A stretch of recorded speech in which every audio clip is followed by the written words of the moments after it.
Subhanallah. Mangak.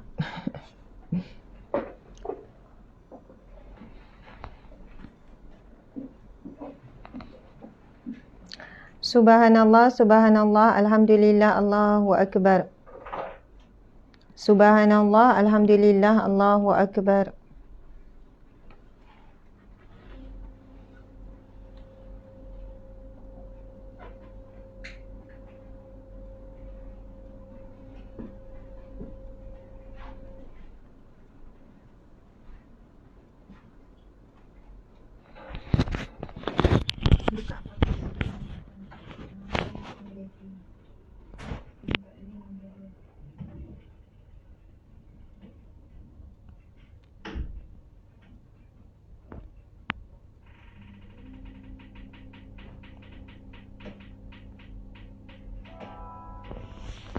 Subhanallah, alhamdulillah, muslimin muslimat dimati Allah sekalian. Sama-sama kita nak mula majlis ilmu dengan Al-Fatihah. Kita hayati dulu nasyid ni, insya-Allah. Nasyid dan juga merupakan hadis Nabi dan juga zikir. Subhanallah, subhanallah, subhanallah, alhamdulillah, Allahu akbar.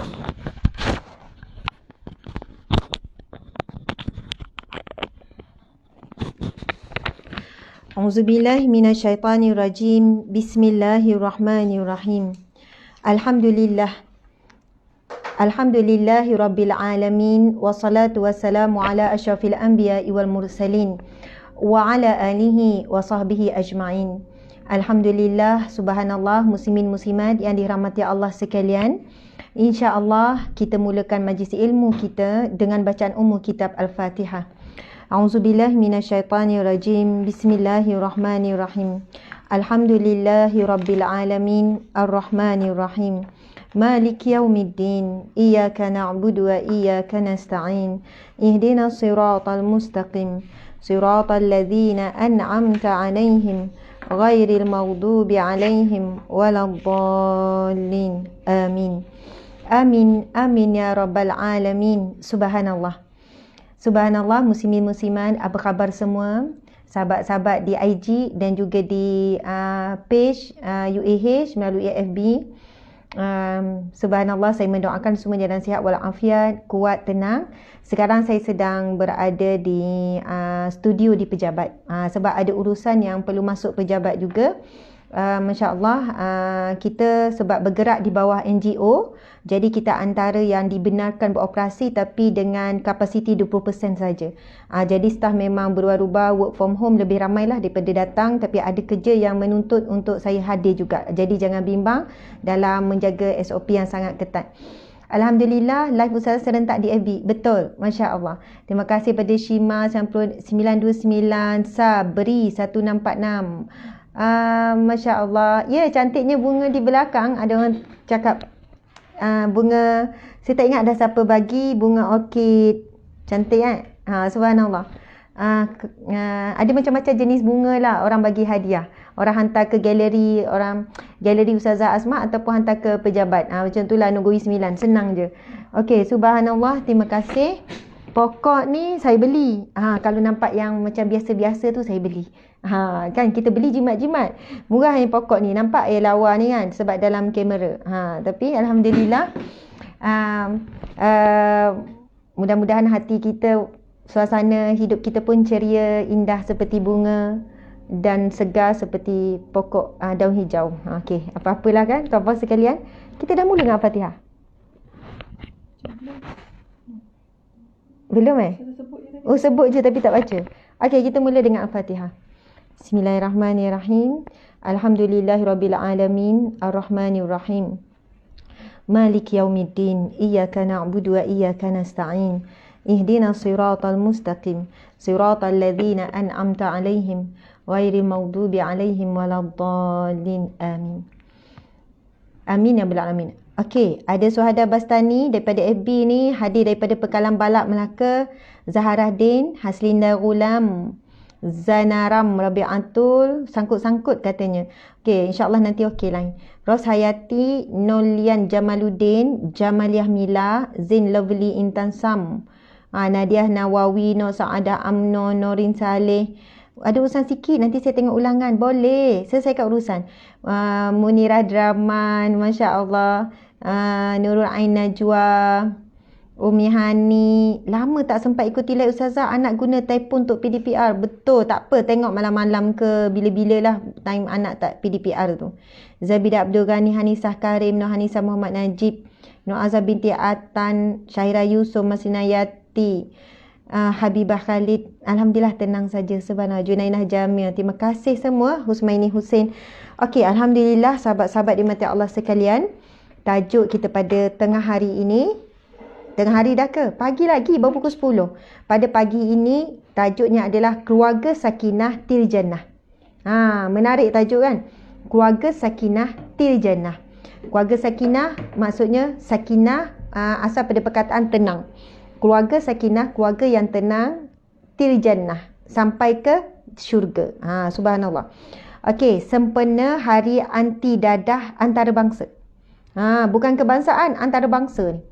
Maksudnya kebangsaan Malaysia, antarabangsa international dunia, peringkat dunia. Pada hari ni 24 Jun, hari Khamis. Oh, hari anti dadah antarabangsa ni hari ni tak pasti hari anti dadah antarabangsa ni nanti kita cari. Mungkin hari ni ataupun tak tahulah bila.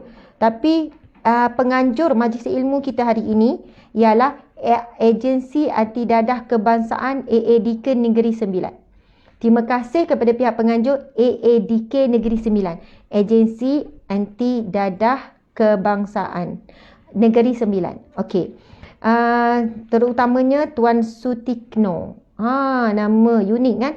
Tuan Sutikno bin Ahmad Belun. Macam mana bacaan, tapi ejaan dia memang BELON. Unik kan nama orang terdahulu, Ahmad Belun. Okey, Tuan Sutikno bin Ahmad Belun selaku Ketua Pengarah Agensi Anti Dadah Kebangsaan. Masya Allah, nama unik kan? Sutikno bin Ahmad Belun. Macam itulah kot sebut. Tapi adalah pengarah. Berkat tu nama unik tu. Okey, Dr. Hadijah binti Baba selaku pengarah Agensi Anti Dadah Kebangsaan Negeri Sembilan.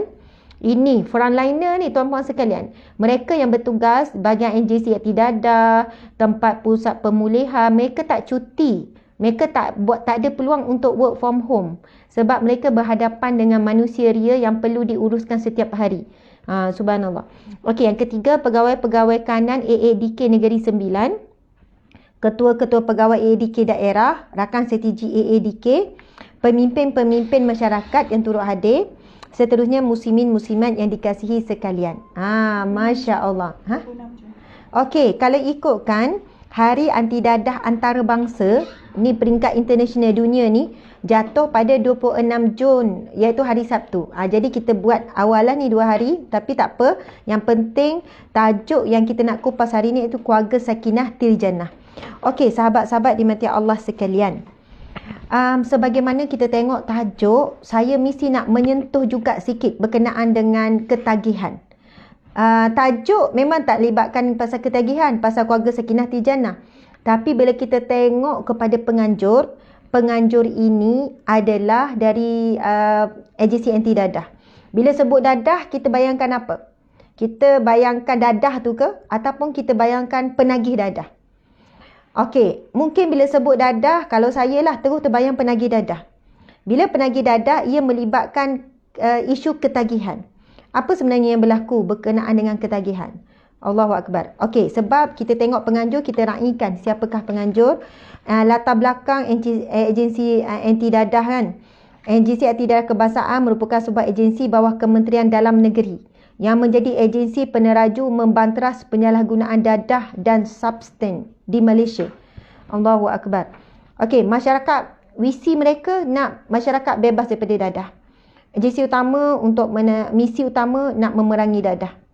Okey, objektif cegah seseorang daripada tiba dengan dadah, rawat dan memulih penagih dadah. Ini kerja yang sangat berat. Mencegah penagihan semula.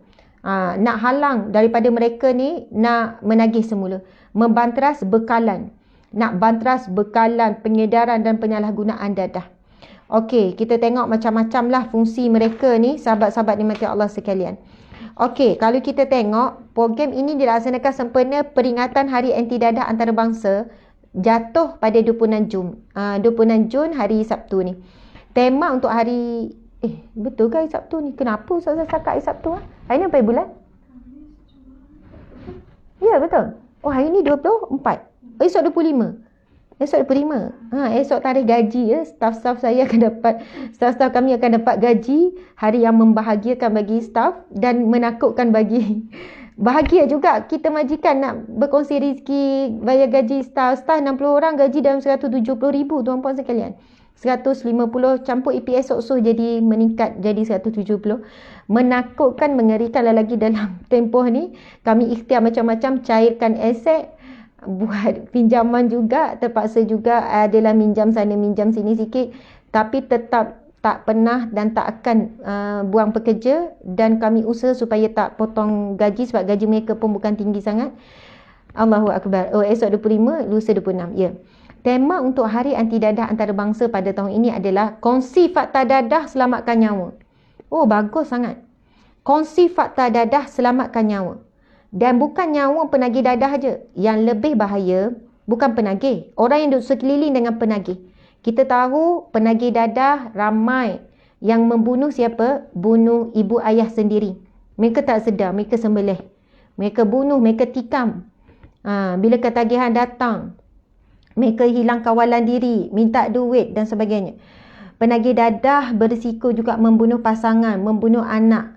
Dan mereka terlebih dos dadah boleh menyebabkan kematian. Jadi tema untuk Hari Anti Dadah Antarabangsa pada tahun ini adalah kongsi fakta dadah, selamatkan nyawa dan jom cegah. Subhanallah.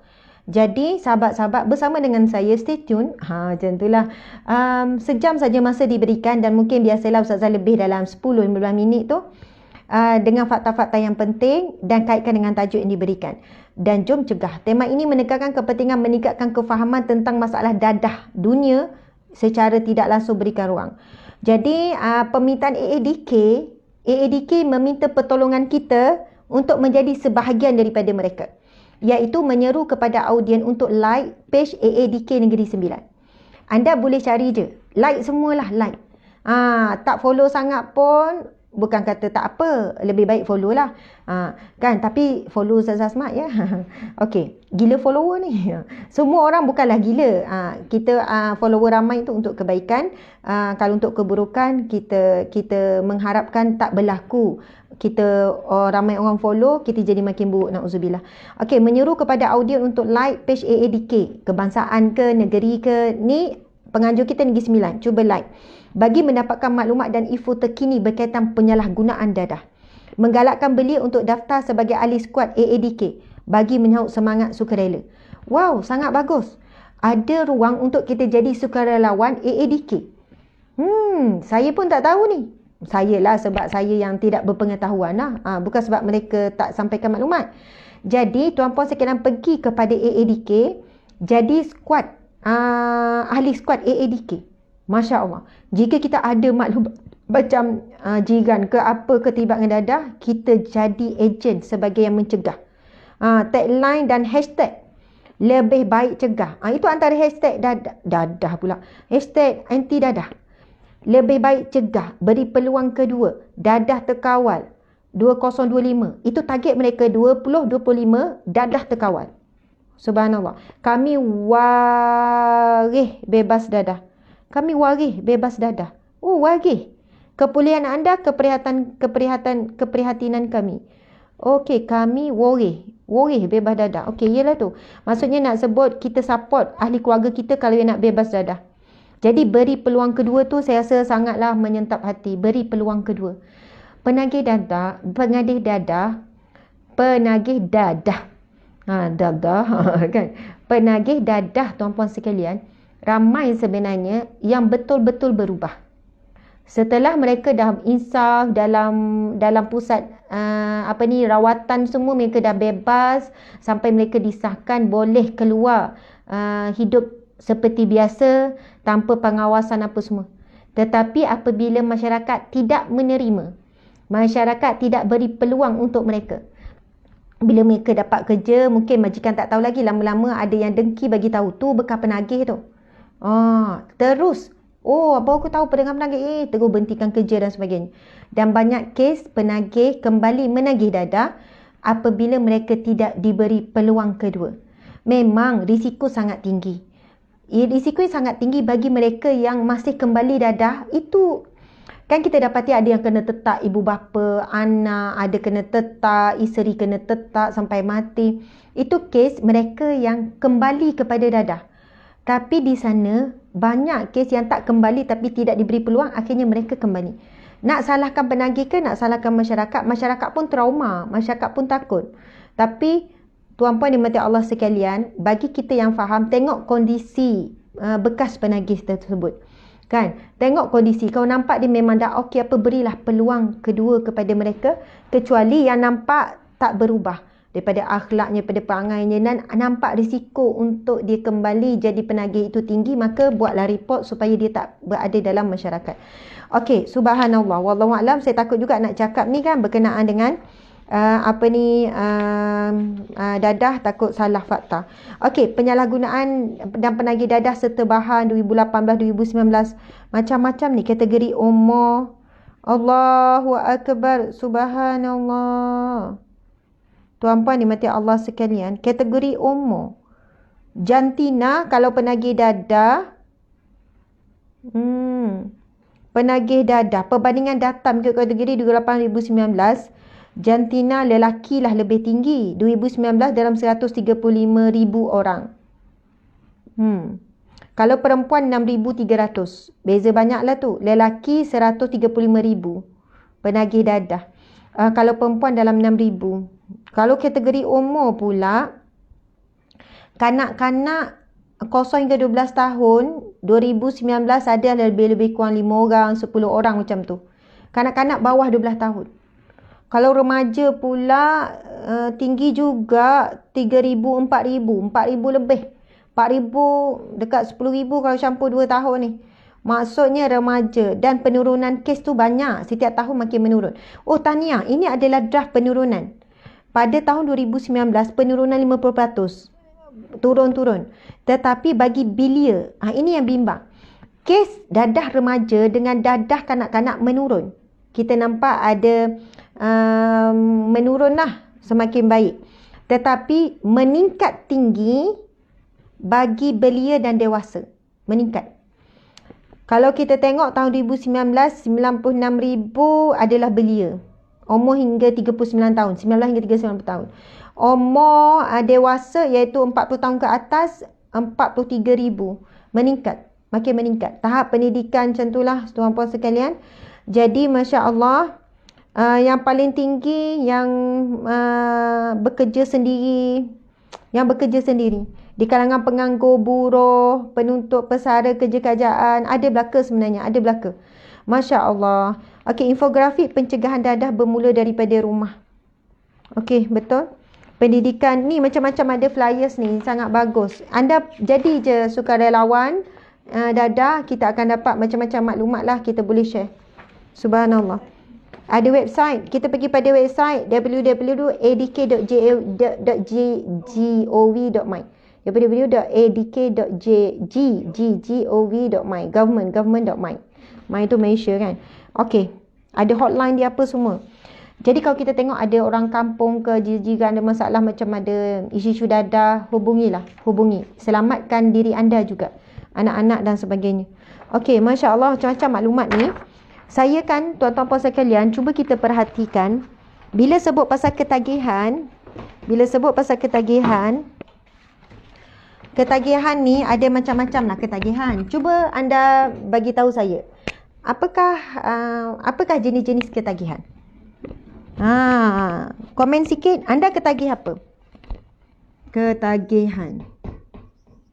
Ini kan dia kena do something, Syirah. Dia suruh lelaki sebab dia kena letak.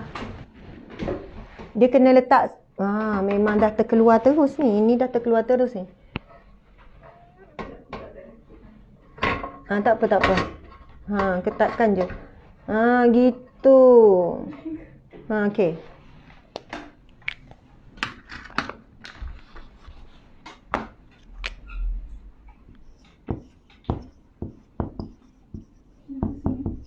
Pusing.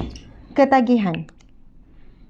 Bila sebut pasal ketagihan ni satu situasi yang bila dah ketagih, satu situasi yang mana keinginan yang berlebihan. Keinginan yang berlebihan kepada sesuatu. Dan jika tidak buat, tak melakukannya, mendatangkan rasa gelisah. Lebih kurang macam itulah ketagihan kan. Pandai-pandai je Ustaz. Pandai-pandai. Saya baca tadi beberapa fakta berkenaan dengan ketagihan ni. Kesimpulannya kita faham secara literal lah kan. Kita faham ketagihan ni apa? Ketagihan ni sesuatu yang ketagih. Obses, ketagih. Kalau lagi tak dapat, lagi tak ni. Okey, cuba Syirah baca contoh-contoh ketagih. Boleh tengok. Ketagih apa? Ketagih makan. Betul. Ketagih makan. Okey, ketagihan makan kan? Ketagih makan. Lagi-lagi bagi tahu saya jenis ketagih apa lagi? Yang kita bincangkan hari ni ketagih dadah kan? Okey. Ada yang kata ketagih gadget. Ya, ketagih shopping. Oh, ada juga ya ketagih dengan ceramah. Ketagih ceramah. Memang ada beberapa orang kata. Okey. Ketagih makan dah lagi? Baik, ngaku. Anda ketagih apa? Ketagih cinta ilahi. Masya Allah, hebatnya. Oh, Ustaz Raja ni memang hebat ni. Dia tak berhenti zikir Quran ni. Ketagihan cinta. Ketagihan cinta. Sebenarnya memang betul. Ada istilah ketagihan cinta. Okey, lagi? Ketagihan apa lagi? Bercuti. Okey, kita panggil holiday lah. Ketagihan holiday. Tengok bola. Oh, ketagihan bola. Cerita Korea. Okey, betul. Ketagih movie. Ketagihan Korea. Tanam pokok bunga. Okey, ketagihan Korea. Ketagihan tanam pokok. Okey, lagi-lagi. Cepat-cepat tuan-puan sekalian. Senaraikan je. Baca Al-Quran. Okey, ketagih baca Quran. Baca Quran. Wow, hebat ni. Main game. Baca Quran. Ya, ketagih game. Lagi-lagi ketagih apa? Boleh lagi ni, boleh lagi. Ketagih apa tuan-puan sekalian? Tulis-tulis. Bagi tahu saya. Dia macam ni ha. Rokok. Ya, ketagih merokok. Ketagih tidur. You, ada yang ketagih tidur. Sikit-sikit tidur, kejap-kejap tidur. Ketagih join scam cepat kaya. Ya. Skim cepat kaya. Walaupun dia dah kena tipu berkali-kali, tetap Masya Allah, skim cepat kaya. Makan manis, minum manis. Ya. Ketagih manis. Ketagih manis. Adik manis. Okey. Ada yang ketagih ni. Ketagih apa? Makeup. Oi, makeup kerja dia. Okey, ketagih makeup. Senaman. Obses dengan ketagih senaman. Tengok TV. Ya, tengok TV tu termasuk kita tak gadget ni. TV, telefon. Menyanyi. Oh, ada juga ya. Sini dengar sikit suara dia. Mesti sedap ni. Ketagih menyanyi. Menyanyi. Sedih berletih. Oh, betul. Ketagih bebel. Aduh, terasa. Ketagih bebel. Ketagih bebel. Oh, kalau tak bebel. Mungkin suami ni dia, kalau isteri dia tak bebel, dia macam, awak tolonglah bebel, tolonglah. Saya ketagih. Awak tak bebel. Ketagih bisnes meniaga. Okey. Baik. Kau nak senaraikan memang untunglah saya tak payah ceramah. Ketagih mengumpat. Hari-hari mesti dia mengumpat. Okey, subhanallah. Bila saya baca fakta tentang ketagih, mari saya share sikit. Kajian terhadap otak mendapati punca ketagihan bukan sekadar unsur luar. Sebab bila saya ada baca sikit-sikit fakta tu, punca ketagihan boleh berlaku daripada sejarah keluarga. Kalau keluarga tu memang daripada kecil ajar dia main game, jadi dia membesar main game, suka main game. Sejarah keluarga ada buat contoh na'udzubillah, penderaan seksual, anak ni jadi ketagihan seksual. Daripada kecil dia dah diraba, dia dibuat gangguan seksual masa kecil, dia tak tahu. tapi dia menjadi ketagihan seksual, jadi onani, jadi macam tu sebab dia dah terbiasa merasai perbuatan tersebut. Keluarga yang dari segi makan dia memang mesti pedas-pedas, jadi dia ketagih pedas. Maksudnya ketagihan ni boleh dibentuk daripada keluarga, background keluarga. Itu maksudnya faktor luaran. Dia dah diajar macam tu. Ada tu ketagih maki hamun.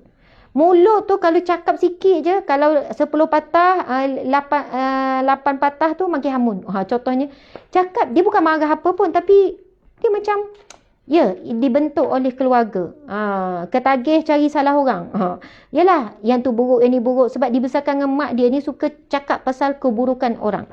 Okey, na'udzubillah. Itu faktor luaran. Saya sebut ketagih ni bukan yang melibatkan perubahan kimia saja. Saya sebutkan secara umum lah. Mungkin ada orang tak setuju. Okey.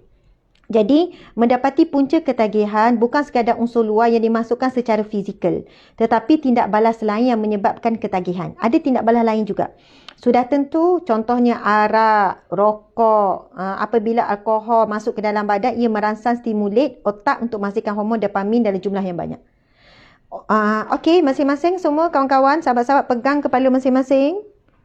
Pegang, ada kepala? Semua ada kepala tak? Ada kan? Semua ada kepala. Okey, jumpa tak kepala? Jumpa. Okey, cuba pegang di bahagian depan. Okey, di sini adanya otak bahagian depan yang bernama BFC.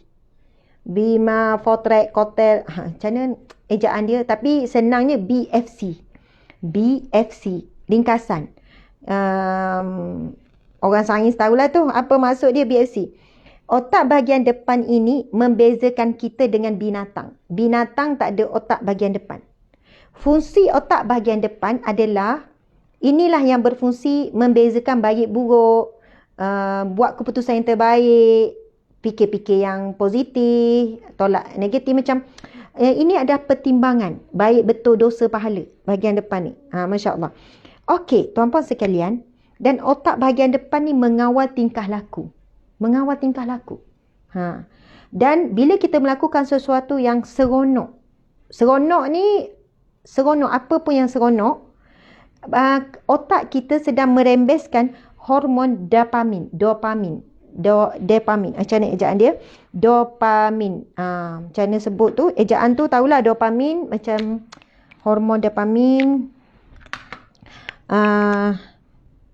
D-O-P-E. Awak cari BFC tu. Dopamin. Macam tu. Hormon dopamin. Tak apalah. Masing-masing boleh sebut dengan cara masing-masing lah ya. Saya kadang hormon dopamin. Macam tu lah. Okay. Hormon ni tuan-puan sekalian, yang akan dirembeskan oleh otak apabila kita rasa bahagia, gembira, seronok, suka. Masya Allah. Ia adalah hormon yang positif lah. Suka, gembira, hormon yang ni. Subhanallah, hormon ni bila kita buat sesuatu yang kita suka. Contoh tadi ada yang kata dia ketagih tanam pokok. Apa yang berlaku masa duk nanam pokok tu?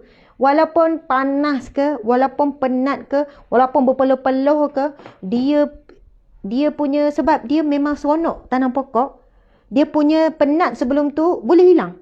Kau main lagi ni, angkat pokok ini, tekan-tekan. Bagi orang yang tak minat, memenatkan. Angkat sikit pun, leceh lah kerja ni, kotor lah. Tapi berbeza. Ketika dia buat sesuatu yang dia suka, hormon dopamin sedang dirembeskan. Hormon ni memberikan rasa riang, gembira. Dia melawanlah stres. Dia lawan benda-benda yang tak suka. Sebab hormon dopamin ni hormon yang membuatkan kita suka. Subhanallah, dia boleh riliskan stres dan sebagainya. Sebab itu hormon dopamin ni bukan hormon tak bagus, hormon yang bagus. Cuma yang membezakan adalah apa yang kita suka tu. Itu yang menentukan. Ada orang, BFC ni kan, dalam otak cortex prefrontal, DFC, kejap, banyak pengarang telah hubungan tipisah antara kendak, susah sikit, saya nak baca, tak apa. Kesimpulannya, sahabat-sahabat sekalian, apabila hormon tu dirembeskan, kita macam dikawal. Rasa gembira ke rasa sedih dikawal. Yang kita boleh tengok ada ketagihan yang sangat bagus. Bila dia makan, kalau berlebihan, mudarat lah. Dia boleh release tension bila makan. Ada orang ketagihan masak. Sikit nak masak, sikit nak masak. Semua benda yang terbaik adalah sederhana. Sebab itu Nabi SAW menyebutkan yang paling baik khairu awsatuha. Khairul umur awsatuha. Nabi kata sebaik-baik urusan, sebaik-baik perkara adalah kamu bersederhana. Masya Allah. Tapi bukan semua ketagihan itu adalah satu yang negatif. Tak apa. Bukan tengok jap, itu macam jelas je. Okey, perkembangan prefrontal cortex dipengaruhi oleh hormon endorfin yang diproduksi oleh elemen yang ni. Doktor melakukan kegiatan menunjang. Okey, tak apa. Okey, subhanallah. Contoh ketagihan shopping mungkin boleh menyebabkan kalau berlebihan membazir, bergaduh suami isteri. Tekanan sebab apa? Beli sesuatu yang tak perlu. Membeli sesuatu yang tidak perlu. Walaupun tak ada duit. Kalau ada duit banyak, beli yang tak perlu dengan alasan mungkin akan datang kita nak guna bang. Kalau duit banyak mungkin tak timbul konflik sangat. Okey. Ada yang kata ketagih ceramah UAH. Okey. Ini nampak macam positif, tapi kalau misal kata berlebihan kan, sampai mengabaikan tanggungjawab. Sampai tak masak lah. Awak kenapa tak masak ya? Duk dengar ceramah Ustazah. Ada lagi 20 ceramah dia tak dengar. Contoh je ya. Jadi subhanallah, semua tu sederhana itulah yang terbaik. Sebab sederhana tu ngam-ngam cukup. Ketagihan menyanyi, ketagihan. Jadi, samalah ada yang buruk, ada yang baik. Ketagihan baca Quran, Masya Allah. Ya, kita baca Quran. Ada orang, bang, saya tak boleh berhenti lah baca Quran ni. Dah berapa lama awak baca? Dah 2-3 jam. Sebab tu saya tak masak bang. Bergaduh juga. Maksudnya, subhanallah, tak salah kita ada sesuatu kecenderungan, ketagihan sesuatu yang baik tak salah. Tapi mesti dalam kawalan juga. Sesuatu yang baik, berlebihan juga ia tidak baik. Subhanallah. Itu antara peringatan Allah Subhanahu Wa Taala di dalam Al-Quran. Apabila kamu bersedekah, maka janganlah melampaui. Maksudnya jangan sampai kita habiskan harta benda sampai kita meminta. Itu satu bentuk sedekah yang tidak dipuji oleh Allah Subhanahu Wa Taala. Dan Nabi pernah sebut, kamu meninggalkan harta anak-anak pinak kamu dalam keadaan ada harta lebih baik daripada meninggalkan anak-anak kamu dalam keadaan miskin yang meminta. Maksudnya, sebab ada orang yang nak sedekahkan semua. Bila dia nak meninggal, dia nak sedekahkan semua. Jadi Nabi kata, meninggalkan waris kamu dengan harta, dengan kekayaan lebih baik daripada meninggalkan dengan kemiskinan. Tapi sederhana. Bukan tinggalkan banyak, kumpul-kumpul duit untuk ni, sampai 7 keturunan pun tak habis kalau guna. Itu dah salah konsep lah. Sekurang-kurangnya jangan meminta. Jadi, subhanallah, tak salah kita ada kecenderungan. Kita ada minat. Dan bila kita buat, kita rasa happy. Mungkin saya ada, bukan ketagihan lah, bercakap. Ceramah. Saya kadang-kadang sebelum ceramah macam letih bang, tak larah. Allah Akbar, tak larah. Tiba-tiba masa ceramah macam segar, kata Ustazah, macam okey. Lepas tu lembek balik. Dia datang ketika saya seronok buat apa yang saya suka ni. Hormon dopamin dirembeskan, kan, dia menjadikan kekuatan. Lepas tu otak ligat, berfikir gini-gini. Lepas habis bercakap, ada staff datang nak bincang, nak meeting. Ustazah nak tanya. Tapi benda tu kita tak minat. Jadi macam slow sikit. Tak apalah, lain kali lah bincang. Macam tu lah. Jadi sebab itu Allah ciptakan kita ada kecenderungan masing-masing. Ada orang dia suka buat poster. Bila dia ngadap buat poster, benda-benda designer ni. Dia ngadap, suruh je tolong siram pokok. Dia tak minat. Dia buat. Tapi ada beza lah. Dia rasa cepat penat. Alah, banyaknya pokok nak kena siram. Dia tak minat. Tapi duduk berjam buat designer, dia boleh 2 jam, 3 jam sampai lewat malam. Itulah bila ada kecenderungan, ada ketagihan tapi kena kontrol. Yang bahaya jelas lah, ketagihan rokok. Haram, bahaya dadah, ketagihan video lucah. Ini antara masalah yang sangat berat hari ini. Ketagihan video lucah. Benda-benda kotor. Lelaki dan juga perempuan. Ketagihan melakukan onani, melepaskan air mani dengan tangan sendiri. Okey, itu antara yang merosakkan kehormonan rumah tangga hari ini. Jadi, sahabat-sahabat sekalian, itulah ada hormon dopamin mempunyai banyak fungsi. Salah satunya, dopamin ni memberi kita hadiah dalam bentuk perasaan gembira. Ini fakta ya, seronok, gairah dan motivasi. Itu hormon dopamin tu rasa termotivasi. Dengar ceramah, okey, semangat. Jadi masa tu hormon dopamin sedang merembeskan perasaan-perasaan tu. Perasaan ini membuatkan kita lebih fokus pada objek yang merasan dopamin tersebut tanpa memberikan masalah dan hal lain. Itu bagusnya. Bila kita buat dan tuan-puan sekalian, siapa yang tak ada minat dalam hidup dia, kena cari satu minat. Kita mesti ada satu benda yang kita buat. Bila kita buat, kita jadi lupa sekejap. Lupa sekejap masalah-masalah. Bahkan kalau ada orang tanya, Ustazah, saya tak tahulah saya minat sangat drama Korea. Saya tak tahu macam mana. Salah ke? Saya kata, terabai tak tanggungjawab kamu? Ni orang remaja tanya, terabai tak tanggungjawab? Contohnya pada mak, tanggungjawab solat, baca Quran, zikir. Tak, Alhamdulillah tak. Tapi saya macam kena tengok juga sehari sejam ke 2 jam ke. Saya tengok tu saya macam boleh release tau. Saya boleh macam, saya kata kalau tak terabai tanggungjawab kepada Allah dan kepada manusia, maka itu dijadikan sebagai satu bentuk hiburan bagi kamu. Maksudnya hiburan yang tidak bersalahan syariat. Cerita-cerita kamu tengok tu, cerita okey tak? Okey-okey saja, sebab Korea ada juga cerita macam konflik rumah tangga, macam cerita yang tak campur teruk-teruk. Dan memang ada drama-drama Korea yang memberi perkembangan otak. Saya pun tak pernah tengok, tapi saya pernah baca pengulas drama Korea. Okey, contoh orang muda sekarang suka tengok anime kan. Anak kami pun suka juga. Macam aib ke? Tapi anime tu saya pilih. Ini anime tentang apa? Oh, ini tentang ibu dengan anak gini. Oh, anime ni. Anime ada yang seksi, yang teruk. Jadi kita kontrol, sebab kami tak ada siaran Astro ke apa semua tu, tak ada, enjoy. Jadi Smart TV itu antara pagi sampai tengah hari tak dibenarkan. Ada waktu lebih kurang berapa jam saja sehari, sejam, untuk mereka macam berhibur. Dia orang minat. Jadi kita guide untuk tengok. Bila dia orang dapat tengok tu, yang saya nampak lah, dia orang macam okey, happy dia ni. Lepas tu dia orang bersemangat. Okey, dah tengok kan? Okey, sekarang ni kita macam tu lah. Tuan-puan sekalian, dia lupa sekejap kena marah dengan kita tadi. Dia lupa sekejap itu using-using. Jadi fitrah manusia memang perlukan hiburan. Okey, kita tengok situasi ini membuatkan kita lebih tenang dan rasa bebas daripada masalah yang serabut di minda. Tetapi penghasilan dopamin dalam jumlah yang banyak. Ini yang kata ketagihan berlebihan ni, tanpa mekanisme yang normal, akan menyebabkan ketagihan. Dan inilah apa yang dadah alkohol, pornografi lakukan terhadap otak kita. Yang masalah bila anak kita tak berhenti tengok anime, tak berhenti tengok drama Korea, sampai masuk waktu solat, sampai kita kata solat dah masuk ni, dia tak nak tutup. Alah, kejap dah lagi, sikit lagi nak habis ni. Kalau dah sampai tahap macam tu, dah berubah akhlak, maksudnya hormon dopamin yang dirembeskan berlebihan.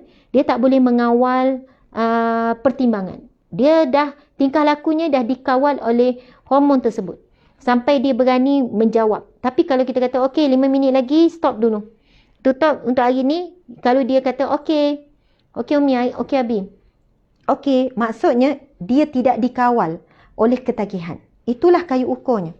Subhanallah, bab-bab macam ni ibu bapa memang kena strict dan kebiasaan. Bagi saya kebiasaan. Kadang-kadang kalau dah biasa ikut anak kata okey 20 minit lagi, sikit lagi Umi, 20 minit je lagi nak habis. Kalau biasa ikut memang susah. Tapi kalau tak biasa ikut, Umi cakap tutup sekarang, ready untuk solat asar. Kalau daripada awal buat macam tu, dia tak akan rasa dia pun terus boleh tutup, boleh tekan pause, terus ready untuk solat. Tapi kalau tak biasa, sebab itu benda tu kebiasaan. Masya Allah. Jadi Ustazah, macam mana? Saya memang tak boleh kontrol dah anak. Lagi tak habis lagi tu ni. Sabar dalam mengubah kebiasaan lama kepada kebiasaan baru yang baik. Itu memang perlukan kesabaran, perlukan rutin, dan perlukan kesabaran lah. Tak boleh hari ni juga nak berubah. Okey, Umi cakap ni. Terus juga ini nak berubah. Tak, slow. Sebab kita dah biasakan dengan kebiasaan yang tak baik. Itu melibatkan ketagihan, fungsi otak, hormon apa semua. Subhanallah. Okey, muslimin muslimat yang dirahmati Allah sekalian. Tengok, saya tu mukadimah sebenarnya, tetapi saya harap itu adalah input-input ilmu yang sangat penting dan bagus, sedikit sebanyak mungkin menjawab persoalan tuan-puan, sahabat-sahabat semua. Okey, tajuk kita hari ini, mari kita tengok dengan nota yang telah disediakan. Masya Allah, terbaik notanya, tahniah ya. Yang membantu saya sediakan nota adalah unit penyelidikan. Ustazah, ada berapa pegawai penyelidik? 8 orang. Kenapa ramai sangat? Ada yang background syariah, fiqh, ada background akidah, ada background usuluddin, Al-Quran dan Sunnah, ada editor, ada kaunselor. Ustazah buat apa? Peranan dia orang apa? Hari-hari mereka bantu saya menjawab soalan-soalan netizen di Facebook. Yang masuk tanya soalan di PM Facebook terlalu banyak. Hampir setiap minit ada soalan masuk. Saya tak sempat nak handle, tim-tim penyelidik ni bantu. Sebab apa? Saya kata masalah masyarakat bila dia tanya, dia mengharapkan sangat jawapan. Saya tak sempat nak tengok, nak jawab-jawab. Jadi mereka bantu. Yang kedua, membantu saya mengurangkan kesilapan dalam saya menyampaikan ceramah. Kan, mereka lah yang akan bantu untuk tasheehkan, untuk tahqiqkan, untuk cari dalil. Saya tak nak mengulangi kesilapan saya yang lepas, mengulangi kesilapan dalam bab menyampaikan ilmu. Jadi, begitu juga mereka bantu saya dalam bab penulisan. Bila anda bagi star setiap kali saya ceramah, star itu adalah satu bentuk sumber ekonomi kami. Kan, bila FB live, lepas tu bagi star tu kan. Star bernilai 5 sen dolar menyamai dalam 20 sen. Tak sampailah 20 sen Malaysia. Jadi satu star sangatlah bermakna. Gaji besok ni, semalam bila encik suami tengok, oh dapat 4,000 lebih. 4,000 lebih yang Syirah. Hasil daripada star tuan-puan sekalian, itu boleh bayar gaji 2 orang. 2 orang staff boleh kita bayar. Subhanallah, yang mana mereka kerja sepenuh masa untuk kerja dakwah, kerja amal. Jadi terima kasih banyak. Masya Allah, Alhamdulillah. Okey, sahabat-sahabat dimati Allah sekalian. Sekarang kita tengok. Keluarga Sakinah Tirjannah oleh Ustazah Asma Harun. Ini antara nota yang mereka sediakan. Sangatlah bagus notanya, kandungan, dan ada rezeki kita share. Definisi keluarga Sakinah. Dalil sekeluarga berkumpul di syurga. Akronim keluarga. Ini sangat bagus. Memang saya train unit pendidikan nak dapat nota macam ni. Proses train tu memang sangat lama. Kalau dah masuk je staf baru pendidikan, proses untuk dia faham bagaimana nota yang saya nak, bentuk dan sebagainya. Sebab semua orang boleh buat nota, tapi nota yang interaktif, nota yang sesuai untuk penceramah itu susah. Jadi Alhamdulillah dah banyak nota dihasilkan. Nanti kita akan keluarkan buku nota penceramah. Maksudnya saya nak supaya ramai penceramah boleh manfaatkan nota seperti ini untuk memudahkan mereka menyampaikan ceramah. Nota tu mesti ada isi kandungan definisi, dalil, contoh, ada kisah. Supaya penyampaian suatu ceramah ada variati lah. Maksudnya ada macam-macam isi kandungan dalam ceramah tu supaya menarik. Saya selalu bagi tahu tim, saya tak nak saya ceramah seorang-seorang. Maksud saya nak melahirkan mungkin 100, 1000 Ustazah Asma. Bukan saya kata saya bagus lah. Cuma daripada pengalaman Allah bagi, saya nak share bagaimana kaedah, tips dan sebagainya. Macam itulah. Nak mudahkan penceramah lain supaya isi kandungan ceramah lebih baik. Bukan penceramah untuk macam saya je. Ibu bapa, guru-guru dengan pelajar, mungkin pensyarah. Jadi nota ni memudahkan. Dan kami belanja bajet yang besar untuk bayar gaji pekerja untuk menghasilkan penulisan ilmiah seumpama ini. Okey, definisi keluarga Sakinah. Dalil sekeluarga berkumpul di syurga. Overview maksudnya isi kandungan penting yang kita akan bahaskan. Akronim keluarga. Tips bina keluarga Sakinah. 3M dalam mengekalkan keluarga Sakinah. Doa memperbaiki urusan keluarga. Doa keluarga Sakinah. Subhanallah. Nampak semua ada definisi. Saya akan cek sampai saya puas hati nota yang mereka beri. Okey. Definisi keluarga Sakinah. Perkataan usrah berasal daripada perkataan bahasa Arab bermaksud keluarga. Usrah, keluarga. Subhanallah. Sebab itu ada orang kata kena buat usrah. Kan usrah ni sebuah keluarga kena ada seperti mana adanya usrah. Usrah ni kan biasa sebut buat pengajian, pengisian. Usrah pula kena saling tolong menolong, kena saling memahami, bertolak ansur. Itu semua rukun usrah. Iaitu sekumpulan manusia yang tinggal bersama di bawah satu bumbung dan mempunyai ikatan perkahwinan, pertalian darah atau keluarga anak ataupun keluarga anak angkat, ahli keluarga terdiri daripada ibu, bapa, penjaga, anak dan saudara mara yang tinggal bersama. Bila sebut keluarga, ia lebih kepada kita daripada rumpun yang sama, rahim yang ada kaitan. Itu keluarga jauh tu kita sebut. Mungkin sepupu sepapat, tapi kita daripada berkongsi rahim, nenek atuk kan. Macam itulah bila sebut keluarga. Sakinah, tapi keluarga dimasukkan duduk satu bumbung ya. Sakinah, ketenangan, ketenteraman, aman ataupun damai. Keluarga sakinah, keluarga yang aman, damai, keluarga yang tenang. Okey, kalau keluarga sakinah, tajuk kita keluarga yang di dalamnya mengandungi ketenangan, ketenteraman, keamanan dan kedamaian antara anggota keluarganya. Itulah keluarga yang aman damai. Keluarga yang tenang ni bukan tak ada bergaduh. Anak saya pun selalu bergaduh, pagi-pagi dah bergaduh bunyi. Yang perempuan sama perempuan, yang lelaki sama lelaki sebab ada tugasan. Kalau kami bagi tugasan, ada kakak kawasan, ada abang kawasan. Lepas tu kalau siapa yang jaga kawasan dia tu sepah, dia bising lah. Lepas tu macam-macam lah budak-budak. 7 orang, semuanya masih lagi, ada yang remaja, baru pra-remaja, ada yang kecil-kecil kan. Bergaduh is normal. Bukan kata, tak boleh ke satu hari tenang. Semua diam, semua elok. Sebenarnya saya rasa tak ada kot dalam sejarah hidup saya, anak-anak saya tak bergaduh langsung satu hari, macam tak ada lah. Ada je lah benda yang sesama mereka. Tetapi ketenangan tu adalah bagaimana dalam situasi yang begitu kita boleh cari sefahaman. Macam tu lah. Boleh cari sefahaman. Kita kata kenapa? Ni. Bila mereka meluahkan apa yang mereka tak suka pada adik-beradik yang lain, itulah proses yang dapat sefahaman. Lepas tu kita panggil. Kan dah tahu Atika tak suka Luqman buat macam tu. Kenapa buat juga? Jadi itu yang bila ada pergaduhan, kita pun dengan adil mendengar, kemudian akan wujud sefahaman. Jadi Luqman minta maaf dengan Atika sekarang. Sorry lah Atika, gini. Luqman takkan buat lagi. Janji Luqman takkan buat lagi. Proses macam tu berlaku setiap hari. Semalam Atika pula buat pada Luqman, bukan buat apa. Kadang sama-sama kecil. Mesti diselesaikan. Kalau ibu bapa yang tak bertanggungjawab, maaf saya sebutkan tak bertanggungjawab, dia terus bagi hukuman je tanpa pengadilan. Oh, itu memang akan, dia macam ni tau. Dia dengar 2 orang bergaduh, mai sini. Kan Umi dah cakap, kalau Umi dengar bergaduh, Umi rotan, semua kena rotan. Lepas tu rotan, tak dengar pengadilan, tak tahu siapa yang punca, siapa yang jadi mangsa, rotan. Dah. Umi tak nak tahu apa-apa, tak nak tahu cerita apa. Umi dah pesan, kalau bergaduh je rotan. Contoh je ni tuan-puan sekalian ya, contoh macam pengalaman kan. Belajar pada kesilapan. Subhanallah.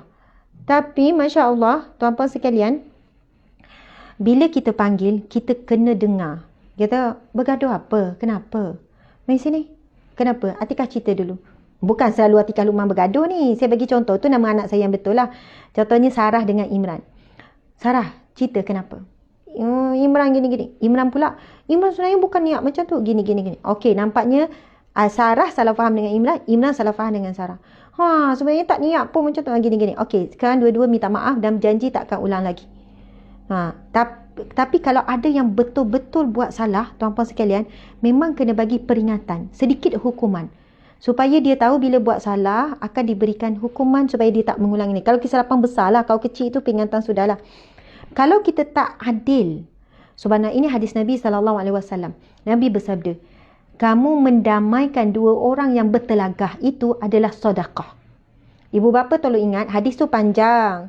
Nabi sebut amalan ini dikira sedekah, amalan ini sedekah, amalan ini sedekah. Salah satunya Nabi sebut, kamu mendamaikan 2 orang yang bertelagah itu sedekah bagi kamu. Sebab nak mendamaikan 2 orang yang bergaduh ni perlu masa. Perlu kita pun stabil. Kok kita pun naik hantu kan, tak selesai masalah, makin menambah. Syirah duduk Syirah. Penat tak berdiri. Ambil kursi belakang tu. Okey. Jadi kalau kita tak beramal dengan kaedah mengadili, apa yang berlaku, kita akan menzalimi. Yang jadi mangsa, dia akan rasa dendam kepada yang buat pada dia. Sebab engkau aku kena rotan juga. Belakang kita dia tak puas hati. Sebab engkau aku kena tahu. Kau yang buat salah dengan aku kena rotan juga. Macam tu. Dia akan timbul rasa dendam pada orang yang dia jadi mangsa. Dia mungkin dendam juga kepada ibu ayah dia. Sebab apa? Tak pasal-pasal. Dia tak salah. Orang tu kacau dia, ambil barang apa ni, tiba-tiba dia kena juga. Jadi, berhati-hati. Bila kita malas untuk mengadili dengan baik, hilanglah sakinah ni. Dan ia akan menjadi menzalimi, akan pergi banyak keburukan. Dendam, selalu tak puas hati, akan timbul iri hati, ungkit, trauma dan sebagainya. Jadi, maksud saya ialah bukan keluarga yang tenang itu suami isteri tak bergaduh. Bukan maksud anak-anak tak bergaduh. Semua tu normal. Suami isteri ada salah faham apa. Tetapi bagaimana menguruskan konflik dalam rumah tangga. Konflik anak dengan anak, anak dengan ibu ayah sama suami isteri. Yang menentukan tenang tak tenang, kebijaksanaan menguruskan konflik. Ustazah macam mana nak bijak dan menguruskan konflik? Tak boleh lari daripada ilmu. Ilmu dan pengalaman. Kita kan proses. Lama-lama, oh rupanya macam ni cara penyelesaian. Oh, okey, rupanya macam ni. Masya Allah. Okey. Tak apa, kita semua learning process ni kadang daripada kesilapan lagi cepat belajar. Daripada kesilapan lagi cepat belajar. Saya pun melalui proses kesilapan demi kesilapan saya sebagai ibu. Subhanallah, saya belajar. Saya pernah terduduk dengan ujian anak. Saya menangis berhari-hari sampai bengkak mata. Saya pergi jumpa kaunselor. Saya sendiri ada kawan, kaunselor. Saya pergi cerita masalah. Bila dia bagi cadangan, saya kata, ya Allah, kenapa tak terfikir nak buat macam ni? Kenapa tak terfikir? Lepas tu bila saya buat, masalah tu selesai dan hubungan dipulihkan, kes boleh selesai dengan baik. Maksudnya, kita sebenarnya tak habis belajar. Kita kadang kena tanya orang sebab ya, ilmu kita sangat cetek, sangat sedikit. Jadi, anda berada di tahap mana pun, jangan malu untuk bertanya. Kadang-kadang Allah nak bagi jawapan tu melalui orang lain. Yalah, kalau kita tak boleh fikir macam mana nak buat, mestilah perantaraan orang lain ataupun melalui perantaraan pembacaan buku. Antaranya, banyakkanlah baca buku. Al-ilmu nurun. Nabi kata ilmu adalah cahaya. Ni boleh tolong padam ya? Ilmu adalah cahaya. Dia akan menyuluh kita daripada kegelapan kepada cahaya, kepada terang. Macam tu. Okey. Kita tengok sahabat dimati Allah sekalian, dalil sekeluarga berkumpul di syurga.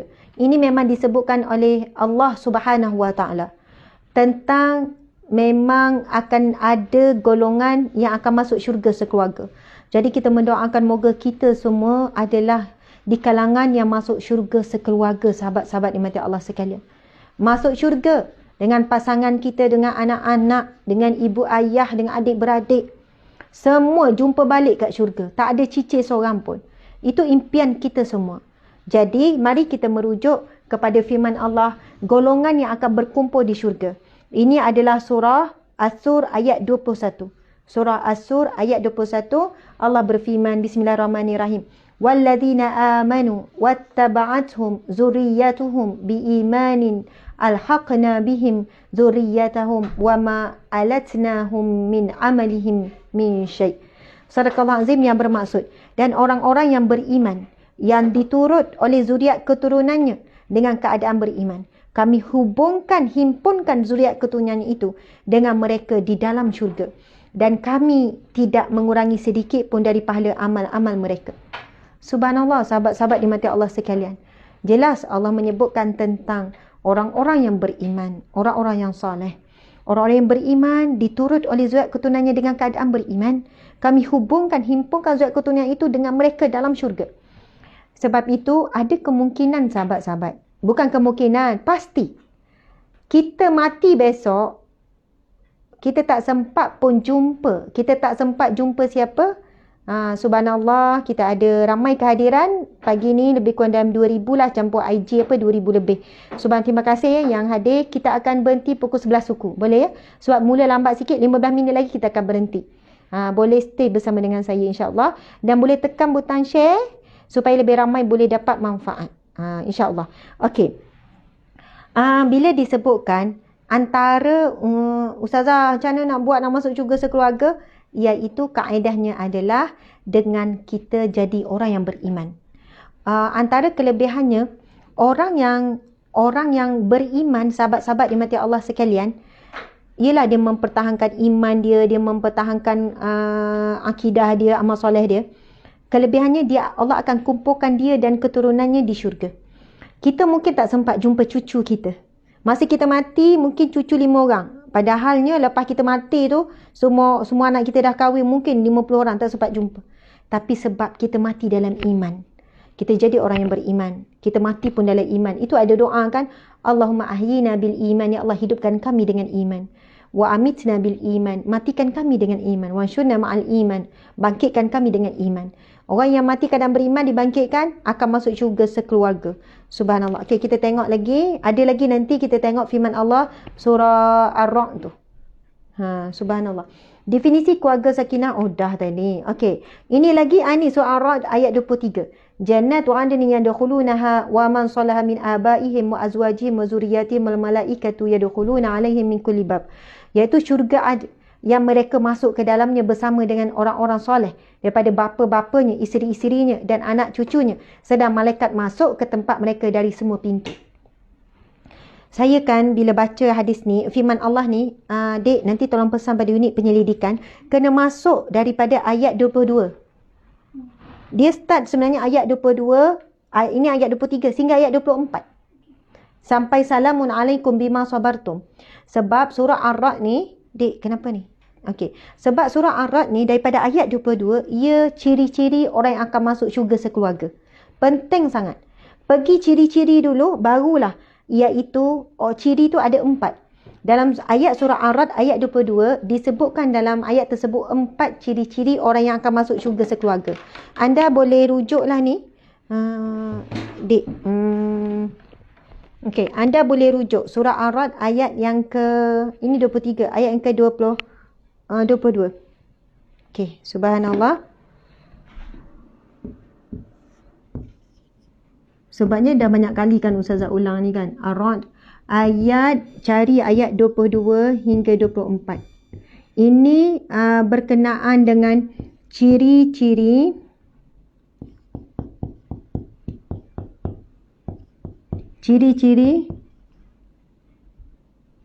kenapa ni Ustazah ni? Ciri-ciri masuk syurga sekeluarga. Ciri-ciri masuk syurga sekeluarga disebutkan secara jelas dalam ayat yang ke-22. Ayat 22. Ini 23 kan? Ayat 22 menyebutkan 4 ciri-ciri orang yang akan masuk syurga sekeluarga. Ciri yang pertama, subhanallah, Allah berfirman, Bismillahirrahmanirrahim. Wallazina yasiluna ma... Ayat 22 dek. Ayat 22. Ini 21.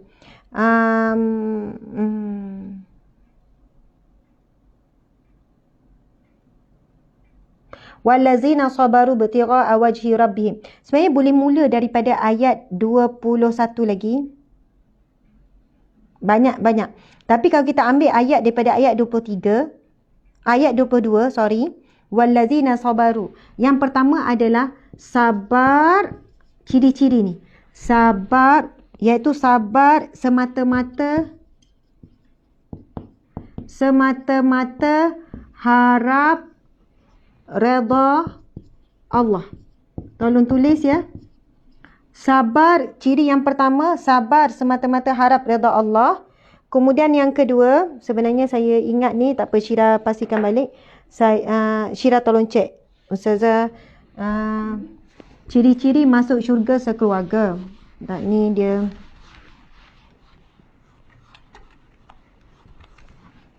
Okey, rasa macam cantik ni lah pula.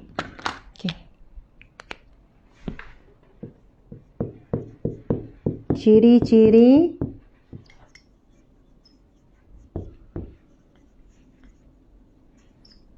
masuk syurga. Boleh baca tak Boleh. Ciri-ciri masuk syurga sekeluarga dalam ayat yang ke-22 ya. Yang pertama iaitu sabar.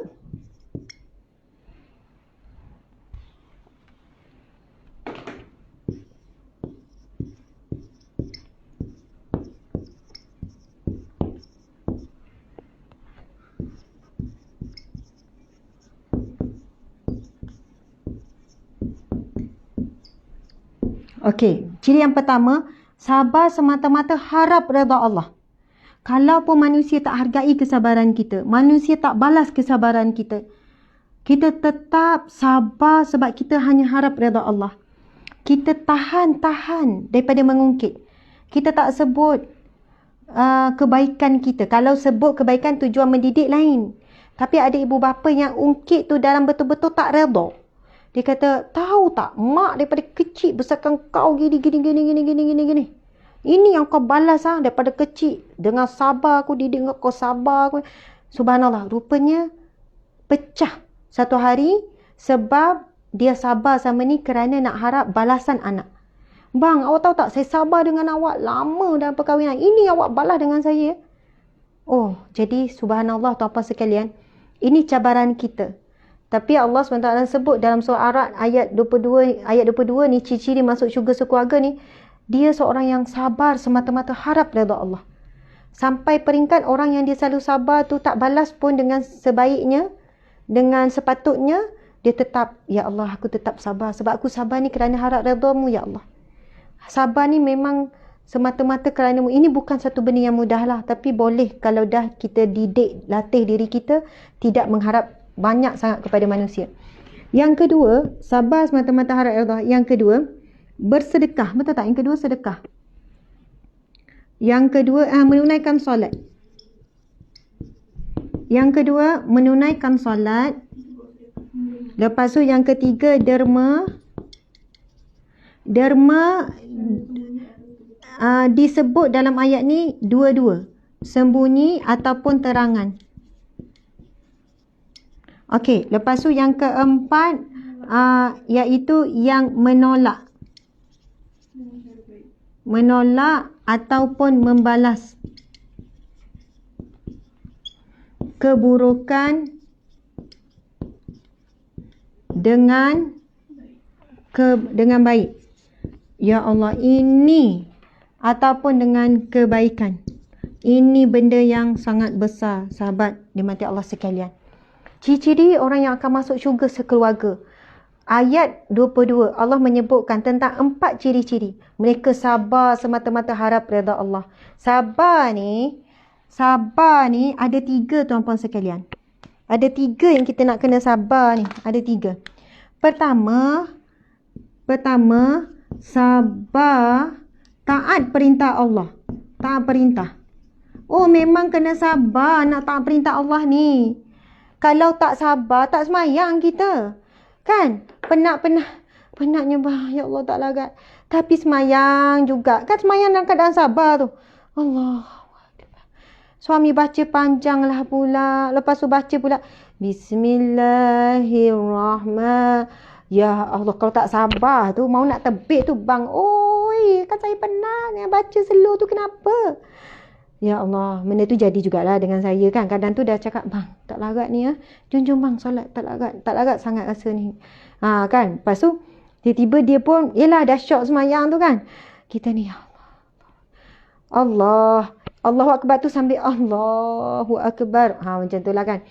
Jadi bukan kadang-kadang. Kalau tak sabar, mentaati perintah Allah, kita tak mampu tahu nak istiqamah. Tutup aurat kena sabar. Saya duduk kat Australia dulu sekejap. Mak Saleh tu tanya, why you pakai macam ni? You tak panas ke?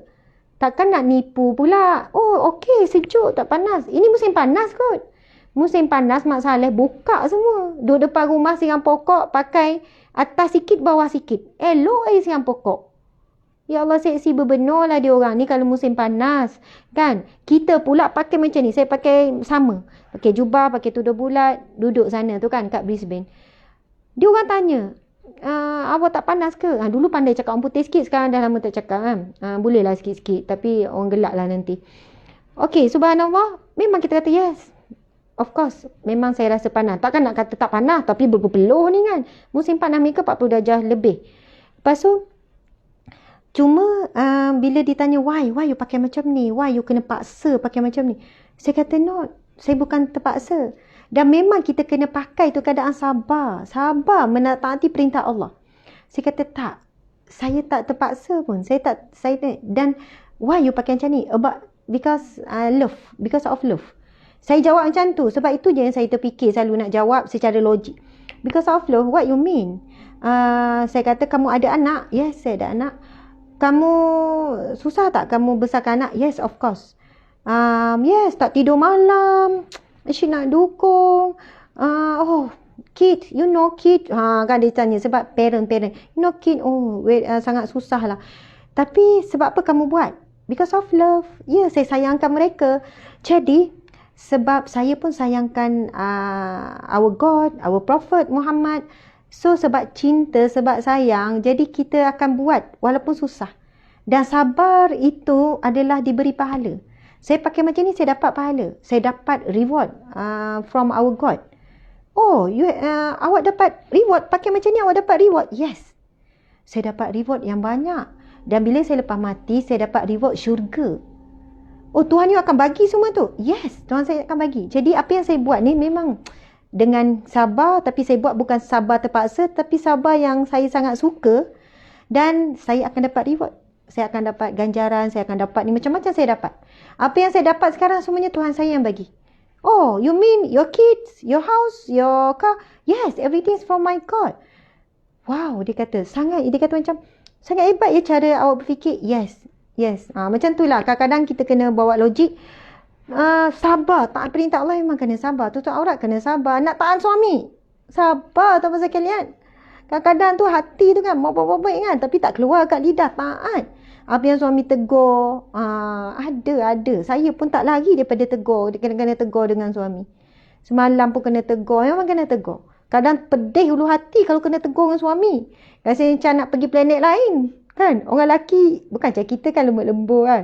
Dia tegur direct kan. Aduh. Merajuk pun tak guna. Dah tua-tua ni. Memang takkan dipujuk. Rugi diri sendiri. Lapar je. Sabar taat perintah. Yang kedua. Sabar tinggal larangan. Oh, sebab larangan biasa benda yang kita suka. Tinggal larangan. Sabar meninggalkan larangan Allah memang kena sabar.